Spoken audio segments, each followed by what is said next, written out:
ESPN 94.1 FM and AM 930 present The Drive. Brought to you by Huntington Federal Savings Bank. Local then, local now. Member FDIC.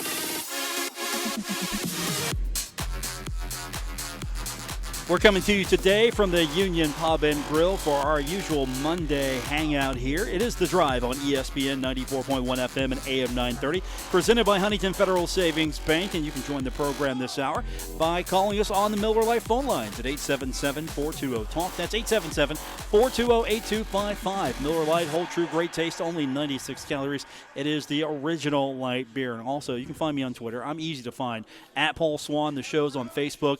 You search The Drive with Paul Swann. Dave Walsh is not on social media, but he is here today at the Union Pub and Grill, 1125 4th Avenue in Huntington. Always our favorite place to be on a Monday. Yes, and, we got is. a lot to get into today, sir. I'm still in shock after Friday. I keep saying Saturday, but it was Friday. You're in shock over Friday. You're in shock over Sunday. Well, you got me the one, but they got humbled. Your team had a chance. They had the chance. My team had a great chance, and we're talking about the Bengals, my team, and the his extra team. point, right? They would have maybe gone for it because at that point you were hoping you get the ball back and you go down and make a score. But I might have just gone for it instead of trying to play for the field goal. But you get a new coach. I know. And that's not even the thing I want to get into today because I thought we could talk a little bit about the Marshall game. We could talk a little bit. And then you had some interesting things happen since then. Yes. So let us get you caught up on everything. Yeah. First of all, we are going to recap a little bit of Boise State Marshall 14-7 victory by Boise State on Friday. But the big news coming out of Marshall today, and this happened a little bit in the afternoon, Thundering Herd running back Tyler King has been dismissed due to a violation of team rules and policies. The statement also reads, the department will have no further comment regarding this matter. So basically here it is. Marshall has dismissed Tyler King, and this is the only comment you're going to hear from the department. Let the speculation and rumors go. Yes, look on the old social media and whatever like that, but that's what usually happens. In-house, he's gone. That's it. We're not going to say anymore. We can't change anything. He is history, and he was one of the top running backs back from last year. So now, somebody from one of those next up is up. Well, we'll find out who that's going to be. But Brendan Knox was AWOL that second half, and it wasn't maybe because he just wasn't performing well. He didn't get any touches. No. So he had 10 total touches in that game, 71 total yards. He had one touchdown, of course, the big one that got the Herd on the board. And they were playing pretty well. Yeah. I thought the running game was doing some nice things, and then in the second half, that just goes Don't away. know what happened. Same thing with Tyler King. I mean, he had 5 touches, 17 total yards. He had a loss of 1, so he got to keep 16 of them. He had a long of 13, so 1 carry for 13, amassed to most of his yardage. Right. So he averaged 3.2 yards in that game. Knox was averaging 7.1 yards per game or per carry. Right. So that was my first big question. I thought we would get into that today. What happened to Brendan Knox? I don't know. He's in the huddle. It's like, did they not see his number anymore? Because you mentioned what he had done, and then we're still mystified by the second half. This is 2019. You've practiced since the 1st of August. You have 0 yards and 0 first downs in one half of football. That is tough to understand how that could happen. Now, moving forward, Tyler King no longer on the roster. That mean we're going to see more Brendan Knox? Is he going to be the workhorse? He's going to get the load. He's going to get all the carries. I'm saying right now he better be getting 20 touches a game somehow, some way.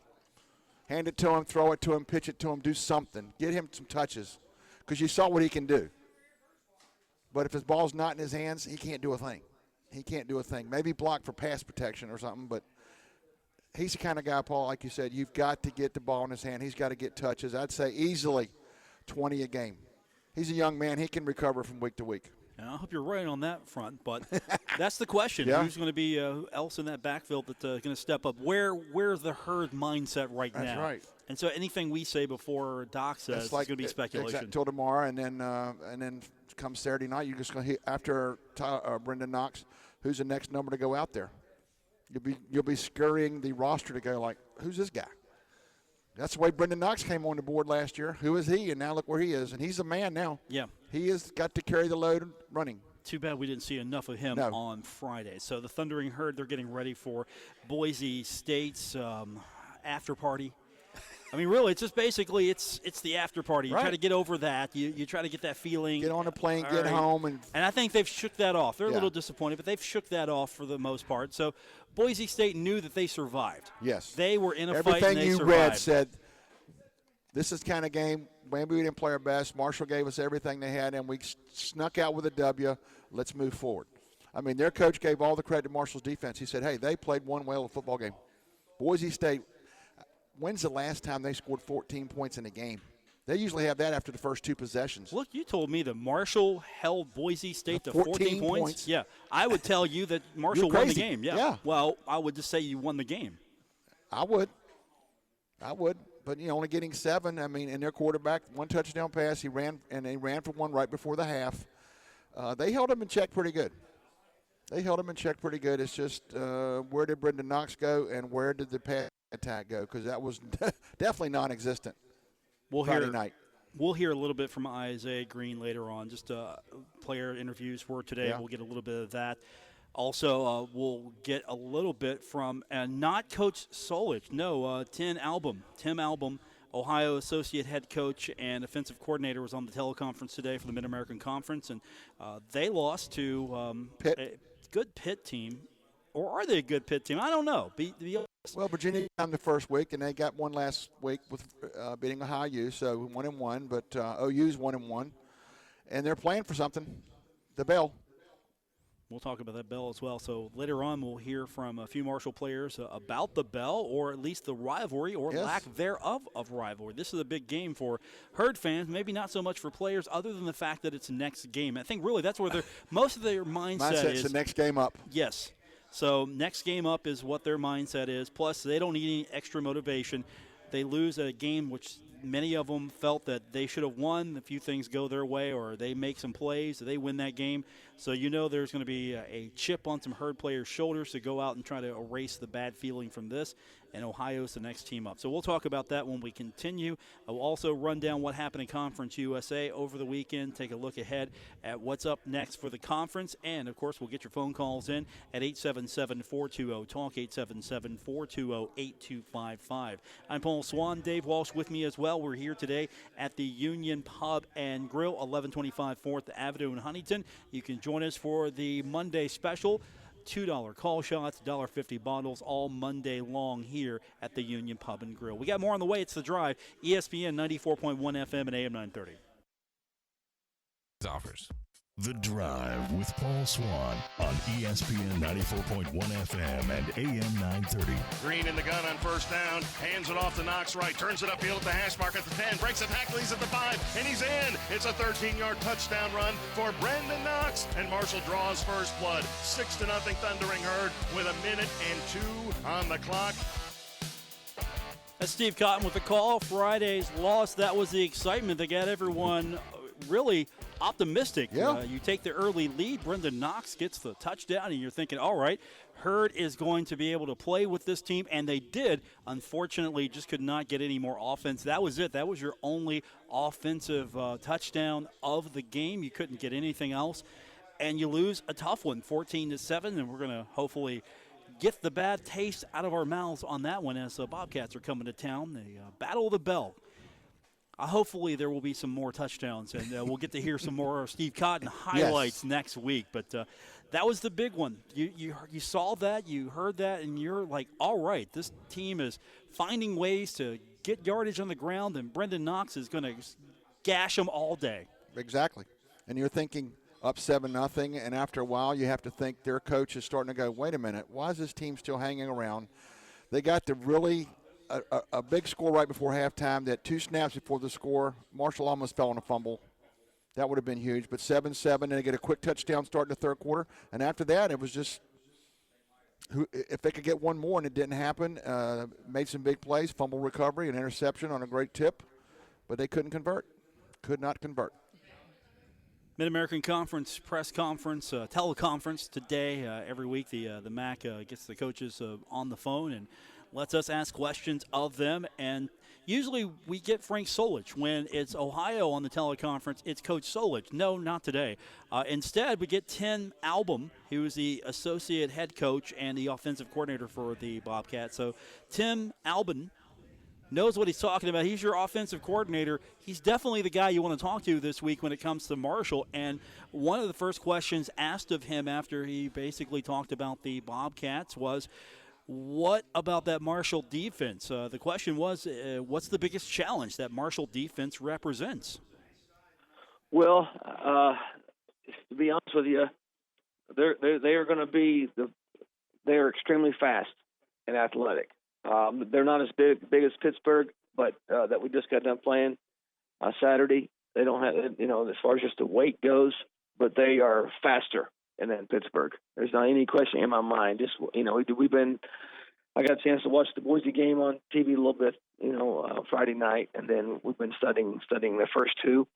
They lost their defensive coordinator from a year ago.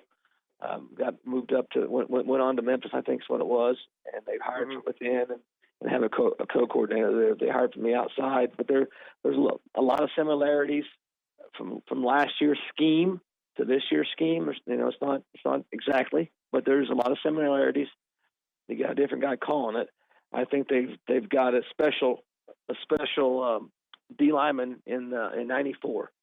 The Hams kid is dynamic, long, 260. I think is what they got him listed at. But he is a dynamic player. We are going to have to know where he is at all times. He is going to be a matchup that we're going to be concerned with.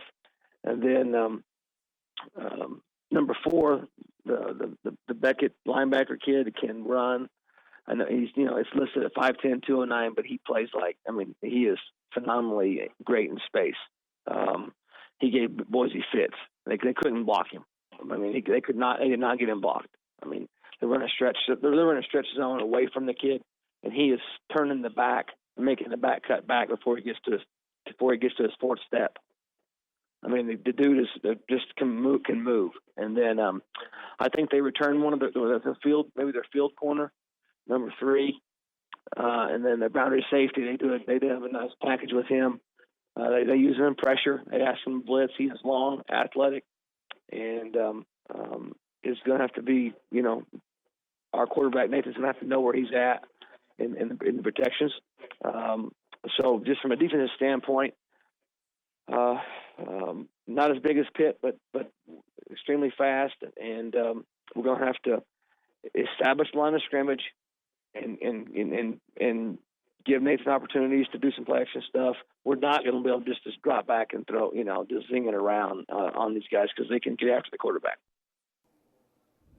That's your offensive coordinator for Ohio, breaking down what he's got to deal with this week. And, of course, 94 is Channing Hames, and he also referenced number 3, Chris Jackson, and he referenced number 4, Tavante Beckett.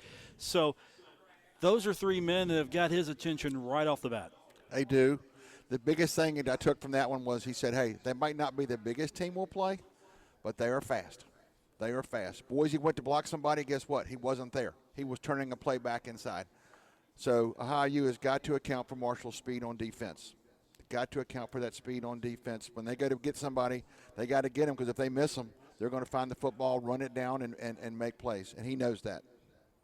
Now, they got a pretty good quarterback. Oh, yes. Nathan Rourke. And if you don't know too much about him, the question earlier to Coach Album was, for the uninitiated, what makes Rourke special? Well, it's just his third-year start, and for us, he's got a ton of experience as far as game experience, and has played on the big stage. So I think you going in that to a guy's your quarterback's a senior year. You feel comfortable, with those things. He's a great leader. Is even a better young man off the field. Is a 4.0 student. He has the ability to do what he wants to do at the line of scrimmage. Just about, he's got more freedom than probably any quarterback that we've had, including Tyler Tettleton, who's played at Huntington, and we did a lot with him. But Nathan is taken to the next level. He's done a good job leading the football team. So the short version would be the experience, and he's a talented young man, and he's off to a good start. We had a rough day Saturday, but I think Pittsburgh had a lot to do with that, and Nathan will be faced with a tough challenge with Marshall's defense for sure. Yeah, he did have a rough day. 15 for 27, 177 yards, no touchdowns against Pitt. And the Herd's hoping that they can make that look even worse when they get a chance to get at him on Saturday. And the biggest thing, he didn't rush that much. He's a very good option quarterback. He runs that little sprint option down the line and things of that nature. And that wasn't there Saturday, and Marshall is going to do their best to make sure he doesn't get the opportunity this Saturday. He's good enough that you got to count for him. If you don't, he'll beat you. Make him pitch it back to the guy 5 yards behind the line of scrimmage and go from there and run the ball down. Now, the spreads I see so far is, I think, 5 right now. We're -5 here. I don't know if the Herd's getting much love as far as the odds makers are concerned, or they're just expecting a low-scoring game. I don't know which, but Marshall's offense really not lighting it up right now, and Marshall's defense really exciting a lot of people here. Is Ohio the right team to get healthy on? I don't know if it's the right team, but it's the only team you can get healthy on because they're next up on the schedule. And, Paulie, Marshall's had their hands full with them the last few years. The last time they were here, they won. So their quarterback knows how to win at this stadium. I think there'll be a good crowd because after what happened Friday, they'll want to rebound and get back in the mix, and that's rival with IU. But they know how to win a football game here. They won't be intimidated. They will not be intimidated. They've won here before. Could have won here twice, but they went for the 2 points to win it the other time and did not make it. I still don't understand that one, but Coach Solich may be on the higher side in years, but the guy wins football games. He wins football games. Now, this series hasn't been played in a few years, and we're going to get into this here in a little bit, but let me touch base with you on this first, because just talking to players today, kind of getting their feel, it's the next game. That's where their focus is. There isn't anything super special about this game for the most part for some of these guys. Other guys know what this is about, but really the excitement of it's Ohio maybe lies solely with the fans, not the players. They're just thinking, hey, next opponent, they're a good team. We're going to play them. We're going to hopefully fix what we had wrong against Boise and get the win and move on. For Herd fans, though, it's the battle for the bell. I don't know what that means to a multitude of fans, but I know there's that friendly rivalry, and I think that's fair to say, a friendly rivalry with Ohio. It's not like the rivalry with Miami of Ohio.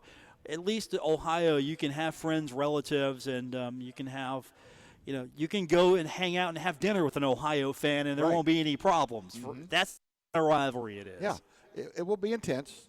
I don't know how many will come down from Athens, but it will be an intense game, a rivalry game, the Bell. And these two schools go way back. That's part of it, too, from the MAC days when Marshall got booted out of the MAC. The last game when they played Ohio here and the referees were chased off the field. So there's some issues between the two. And anytime they beat them, Marshall really enjoys it after what happened. They like, paybacks. Isn't that the older Herd fan issue? Oh, yeah, me. You. I remember those specifically, days. Right. Dave Walsh, a fan. I remember those days. Later on in life, when they started playing, and Coach Pruitt and the guys, they made life pretty tough for the Ohio University Bobcats. They handled them pretty regularly when they were on the schedule. And I think, personally, like you said, schedule-wise, this is one you should play every year. I would play it every year. 80 miles apart. You're going to get a gate. It's going to, a MAC, Conference USA, it makes sense. It makes sense. Why not have this be just a game that's on the schedule every year? You could play Marshall, Ohio, and then it gives you a few more games to go schedule a non-conference. Yeah. I would rather have a game like this than maybe, say, a FCS school. And I know you got to play the schools that will play you. That's part of it. You've got to play those teams. And maybe you can't get Ohio on the schedule every year. But I would like to see this every year because Marshall doesn't have any real true rivals. No, they do not. This might be one, but there's not that really excitement other than, hey, this is the next game for a lot of fans. Right. Because, you had Miami, as you mentioned, but when you play them 2 times and they're gone for a while, Ohio, they're going to play this year, next year, then there's a break. They renewed the rivalry a little bit. Southern Miss was I thought, the CUSA rival for the first time in a long time. They're not on the schedule, so right now you're outside of Western Kentucky, maybe you're rival-less, so to speak. Well, you are. You look at your division. Here's the rivals here. Western Kentucky, their big rivals, Middle Tennessee. Right. I would think Charlotte and Old Dominion be fair. Is that fair? Those two, maybe? Yeah, they're. Yeah. Okay, and then you got Florida Atlantic and FIU. Those two probably want to get after each other the most. And then you have Marshall. And then we're sitting up here. I don't know. Does Marshall occupy that? Remember one time everybody wanted to get Florida? Yeah, and now everybody wants to get Alabama. I mean, does Marshall occupy that space, or am I elevating them too high? I don't think it's quite there like it used to be. They're working on it. But right now, Marshall's on the schedule. You know you got to bring it. Boise saw, I was surprised they held them to 14 points. You have to bring it. And with that one season, 2 or 3 years ago, was a pretty long year, you just wrote them off. No, they're going to account for themselves every Saturday, every Friday, whatever day they play. They will give a good accounting. It's just you need some things to happen.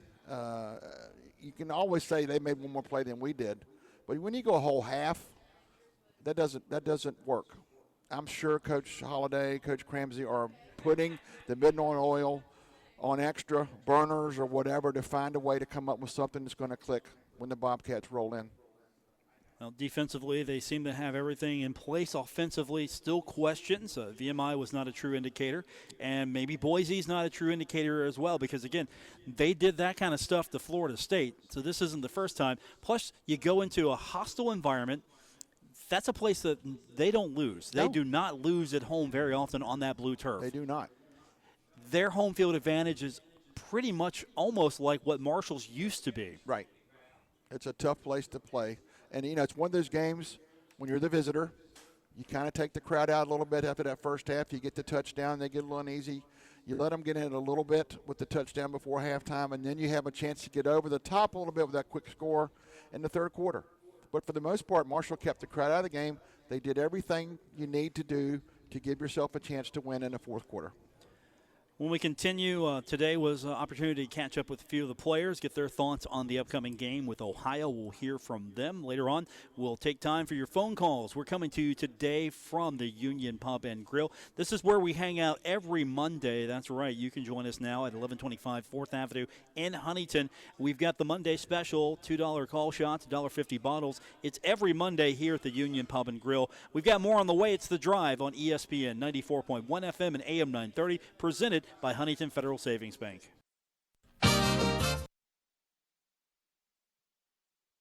Cafe.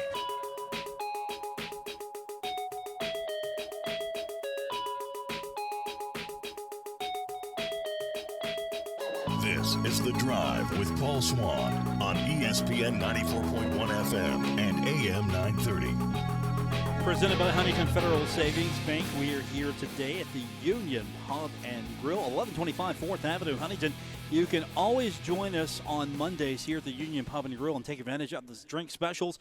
$2 call shots, $1.50 bottles all day, all night, right here at the Union Pub and Grill. I'm Paul Swann. I'm joined always on Mondays by former Young Thundering Herd quarterback Dave Walsh. And today, a chance to catch up with a few of the players, Dave. Now, I'm not going to say that this was an indicator of what the mindset was, but it was a little low-key today. Maybe not as easy to talk to media after a loss than it is a win, but these guys seem focused. I can say that. It's just it was a low-key affair, and we had a chance to catch up with a few guys, including Isaiah Green, Devontae Beckett, Tyler Brown. We're going to hear from him here in a minute, but these guys have got to turn this thing around quickly. They can't. The defense can't sit there and go, we had a great performance. They've got to turn their attention to Ohio. The offense can't go, we did not do what we needed to do to win. They've got to let that go and move on. How difficult is that, especially a close game? All boils down to making plays. The defense made the plays, except for the one right before the halftime and a little zone, and they got split the zone for the touchdown. They made plays. Offense, you just, like you mentioned, you burn the film, whatever you do, and you get back to what you're doing. Brendan Knox, as you mentioned, he better touch it 20 times or more. And Isaiah has got to, and the receivers have got to pose more of a threat than what happened to Friday night, because right now I can guarantee you defenses are looking on and going like, well, Obi hasn't showed up yet. The transfer from UK has not been a factor yet. Who's out there to scare anybody? Who's there to scare anybody? Plus, somebody, again, is on the receiver side has got to go, I want the ball like Tyree Brady did. Plus, if you're looking at this film now, you can go, okay, scratch Tyler King. Right. You don't have to prep for him now. No. I mean, a 100-yard back is now history. And their defensive coordinator probably went, thank you. I don't know what you did, but thank you. That's one less weapon they have to call on. Well, Brendan Knox needs to be more of a factor in this game, the wide receivers as well. But Isaiah Green is getting ready for Ohio now, and he knows that there are some things that they could have done differently. So we're not going to just rehash that and beat up on him. Instead, we're going to look ahead to Ohio, and he's got a chance already. Some of these guys have seen some film, as I learned through the years. Some of these guys haven't seen much yet, and some of them have watched on their own already. And Isaiah Green's one of those guys. He's seen some of the Ohio film. He's seen Ohio taking on Pitt, and he was asked the question, what did he see when watching Ohio? I see a defense that plays hard. Everybody does their job, always in the right gap or the right assignment that they have. They play a lot of one high shells, a lot of cover 3 man type stuff. They play some quarters in there too. That's just what I got a quick look at watching. He'll see more, of course, film studies coming up this week, so he'll see a lot more. But the thing that a lot of these guys talked about today when we were catching up with them is this is the basic stuff. I mean, I'm not going to play exactly what they said, but it's making plays, being in position to do the right thing. I mean, that stuff is really coach speak. It's what the coaches have probably drilled in their head, but you're trying to drill down a little bit into what it is about this game this week that's maybe got them excited, or what are they trying to do here after that Boise loss. And it's Ohio. It's the battle for the bell. That's a great marketing slogan. Exactly. We're going to talk about it, the battle for the bell, as if it means a lot. And for a while, the bell sat in a closet somewhere, right? Yes, it did. Yeah, so how exciting is this battle for the bell, really, if that thing sat in a closet for a while? I think right now it might be in Ohio's possession. And I remember one year when they won up there, as soon as the game was over, they raced to the end zone, got the bell, and started ringing it. They were loving every minute of it. They know what it means, and I'm sure the guys here, they want it here. They want to go down and ring it. That would be so nice to ring the bell and make the what happened Friday night a distant memory. Well, to go back to your point there, they hadn't seen the bell for so long, and they what is this? And so they got the trophy, and they're ringing it, and all of a sudden you realize, oh, wait a minute, this means something to somebody here. Me, personally, I think it's a trinket, the bell. I'm not a big fan. I'm just going to reiterate that now. Okay. Let's get it out of the way for the week. I think it's a Tinkerbell, but we will – I mean, it's a little dingy. Yeah. It's a little bell. It's not a big majestic – I mean, Huntington High and Charleston have a bigger bell that's now Huntington High and Capital to battle for, right? That's a bell. That's a bell. I mean, I came from coming up in high school seeing what a bell looked like for a rivalry and seeing this – little riverboat bell. But I just want to get that out of the way now. Let's get it out of my system. I like that. The Tinkerbell, let it go. We're gonna move on from that. That's my only diss of the bell this week, maybe. But the bell, it's a trophy. You're playing for something. You're playing for a symbol. You've got a long-standing rivalry, even though maybe you don't have it on the football field as of late with Ohio. And so it's the bell. It means something to a lot of players. For others, not so much. Kane Madden, he did talk a little bit about this rivalry, so he does know something about the Marshall, Ohio battles. It's really big, honestly. Like, the very first college game I've ever watched was here when 2014 OU played Marshall. It was the very first college game I ever experienced, and it's been growing, and ever since it's going to be an exciting game, and it's going to be fun. Did you say that was a recruiting trip, or just you coming? No, it was just seeing a game. It was just me watching. I had a friend that went to my high school that played for OU, an offensive lineman. So I just came up to watch him, and now I'm here at Marshall and going to play OU. I was going to say, was that a day that kind of the light came on and said, "Well, I want to be a part of that someday"? Yeah, it was. Yeah, it was a crazy experience. Like the atmosphere and all the fans. It was a good trip, eye-opening for sure.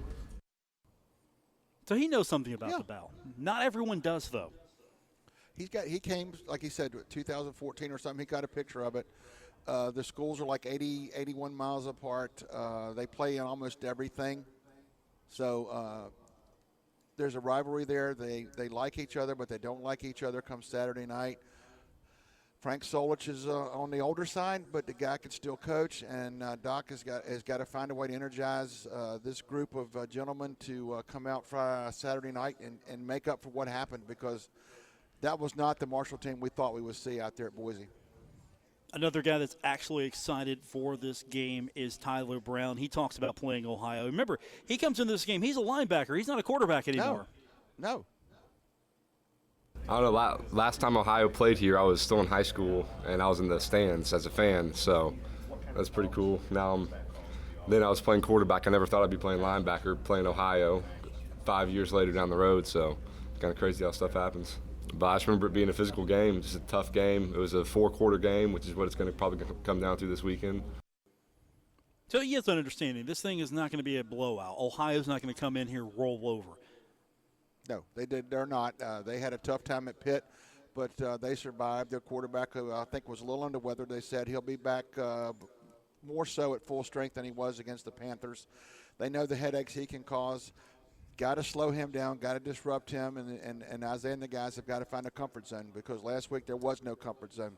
They struggled from start to finish, and it really showed in the second half. Tavante Beckett, we caught up with him earlier this afternoon as well, and he also has watched a little bit on Ohio. Here's his early thoughts. I watched them play Pitt, and I see the way they play, so I know what type of game we walking into. What stood out to you when you were watching that game? Their defense played really well. Just effort. You know, they run to the ball, similar to like what we do. You can tell they discipline and stuff. So just taking in what I only watched one game on them, so just so far I just noticed how hard they play. He's seen a little bit of this. He knows what's going on. Right, he does. He knows that they've got to bring it. They've got to bring it. Back to Boise for a second. Jim Moore, the announcer Friday night, had a lot of good things to say about Mr. Beckett. The way he ran to the football, very hard to block, and he's got to be that way when the Green or the Bobcats show up. He's going to have to be hard to block. Whoever's got the ball, find him, bring him down. Now, these guys know about this series. Not everyone does. And I'm not putting him on the spot, but we asked Xavier Gaines about this. Hey, what do you know about this Marshall-Ohio rivalry here? It's a big week. It's the battle for the bell. And he was pretty candid with us. That's cut 9, Gabriel. I mean, I'm going to be honest, I really don't know about the rival with Marshall and Ohio. I know the year before I came here, we lost to them. Chase was the quarterback. I've been hearing they're a tough physical team. I'm just ready for the opponent. So he knows little about the series, but he's focused on the next opponent because we're the ones talking about it. It's the battle. I mean, this isn't really a thing until it comes up. Right. You're so playing for the field. You're playing for the bell. Okay, what's that mean? You're playing Ohio. We haven't seen them in a few years. So what's that mean? It means something to you and me. Right. We've seen them for a while. We've seen this. Remember when they would play every year, and then when they get into the Mid-American Conference, they would play even more, it felt like. And now they don't play as much. Kind of sporadic. This year, next year up there, then there's a little break, but they renewed it. But they should play every year. But Xavier will find out during the week what this game means. When that Green against the Marshall Green shows up, he will understand how important it is. And after what happened last week, it's doubly important now. They cannot go back-to-back in reverse. Because they want to get that win, too. Right. They want to get the taste out of their mouth what happened against Pitt. Marshall wants to get over the disappointment of losing to Boise State. And I'm sure the fans will get a hold of these kids. You know how the fans are. They're going to point out on social media all this week, hey, no, this is a big deal here. And before with social media being a big thing, I mean, you would talk to players, you would see them at functions, and you might drop a little knowledge on them or talk about it in the offseason. Some of the older players might go, hey, this is kind of a big deal. Hey, no, social media now, if they don't know, they'll know by Friday. Exactly. They'll know by Saturday. They'll probably know they probably know now. They knew by midnight Friday. Okay, this one's in the books, Ohio's next, and we're reading some messages, and I think Levi Brown put out, hey, nobody's more embarrassed than we are. There's only one way to fix it. Saturday night against Ohio. We can rectify everything in 4 quarters. Basketball probably is where this series survives better, just because you can get them on the schedule more. Exactly. But this year, they don't play in basketball, I don't think. We will continue with today's edition of The Drive here on ESPN 94.1 FM and AM 930. We're presented by Huntington Federal Savings Bank. We're here today at the Union Pub and Grill. And you can always join us on Monday, 1125 4th Avenue in Huntington is where we're at. And, of course, what's the reason to come down? Well, you got multiple ones. First of all, I'm here.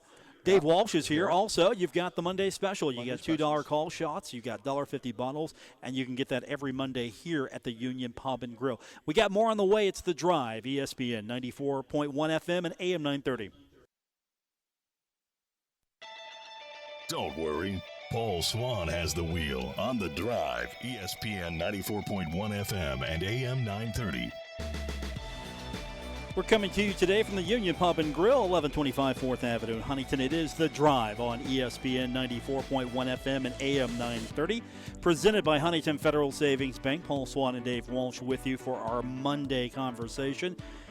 Busy weekend in Conference USA just passed, and, of course, looking ahead. Let's look back at what happened in the league. Not so good. Not so good. Another tough one, but there's one surprise. When you go down, we'll make note of it. Okay, so first shocker, so to speak. Was the Western Kentucky game the shocker for you? I was going, what in the world? I watched some of that game.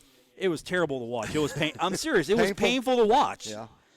I was not impressed with Western. I was not impressed with FIU. And they're picked with Marshall to possibly win the East, and you're going, they're 0-2 right now.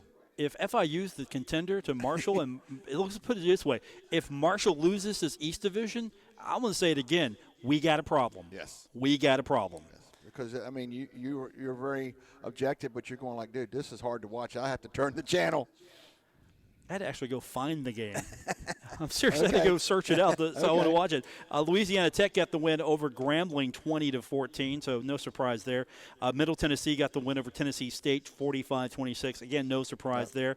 I said that UAB has to go in and beat Akron. You can't lose to the MAC, and UAB took care of business for me, 31-20 victors over Akron, so that's a good win for them.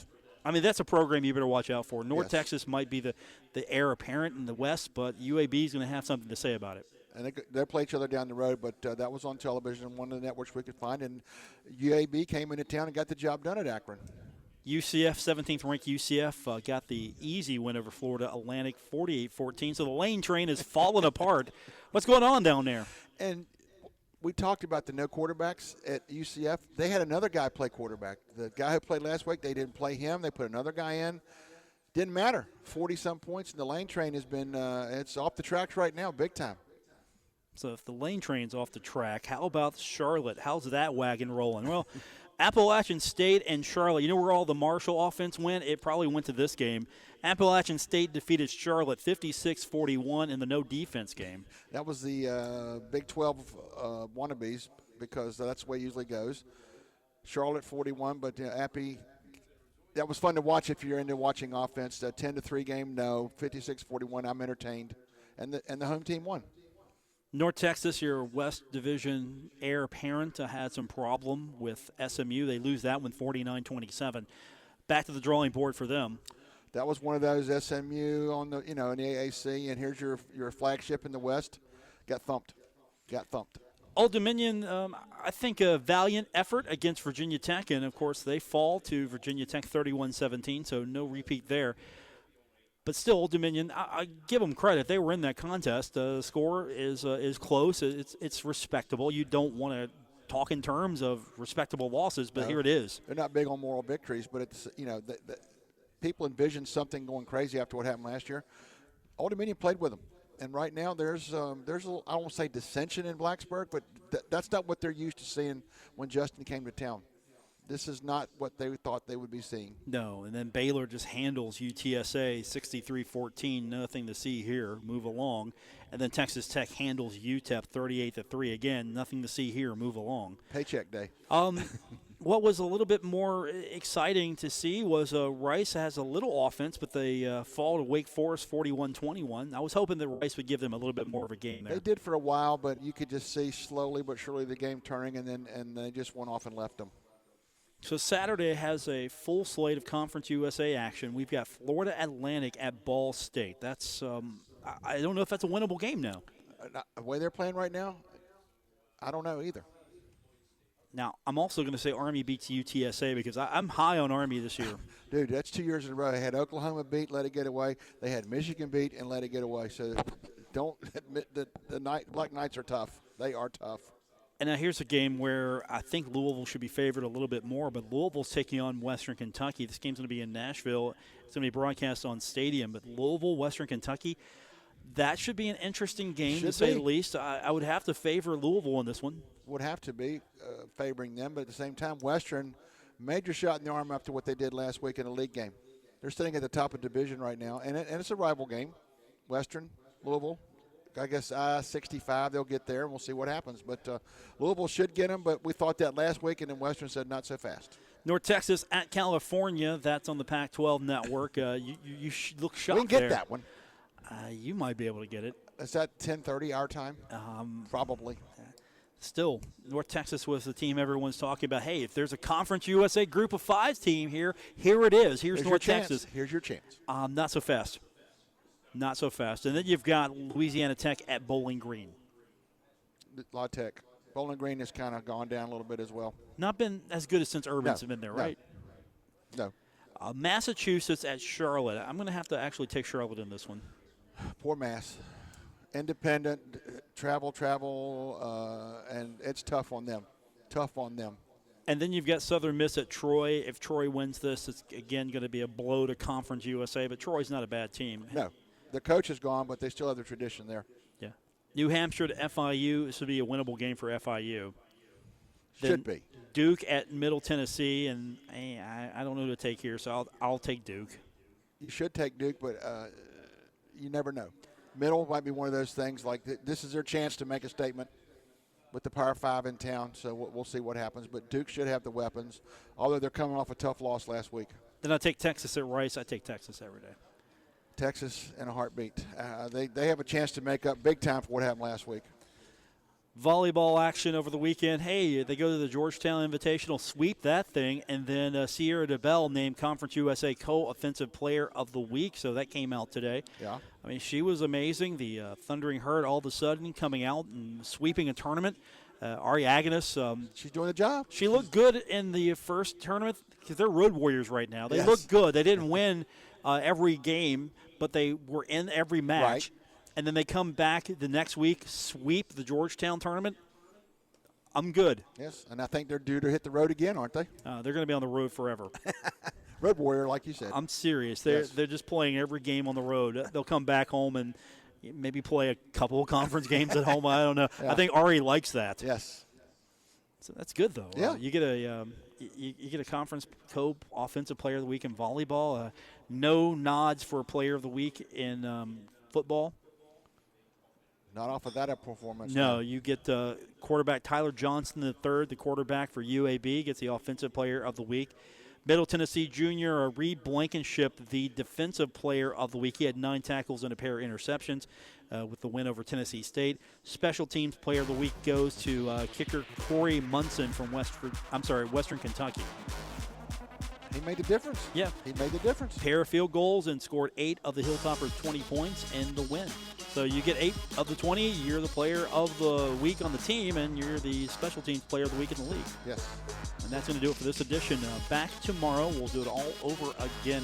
We won't be here at the Union Pub and Grill, but you can come down anytime to 1125 4th Avenue in Huntington. If you come down today, the bottle specials are what it is. It's a $1.50 bottle, $2 call shots. We can't say it enough. That's Herb's Monday special. So come down Monday Night Football. You can listen to it right here on ESPN 94.1 FM and AM 930. We got a doubleheader of action tonight. And of course, you can watch the games right here at the Union Pub and Grill. Back in the studio, we thank Gabriel Sellards. For Dave Walsh, I'm Paul Swann. This has been The Drive on ESPN 94.1 FM and AM 930. WRBC Huntington, W227BS Huntington, your flagship home of the Marshall Thundering Herd and The Drive with Paul Swann, ESPN 94.1 FM and AM 930.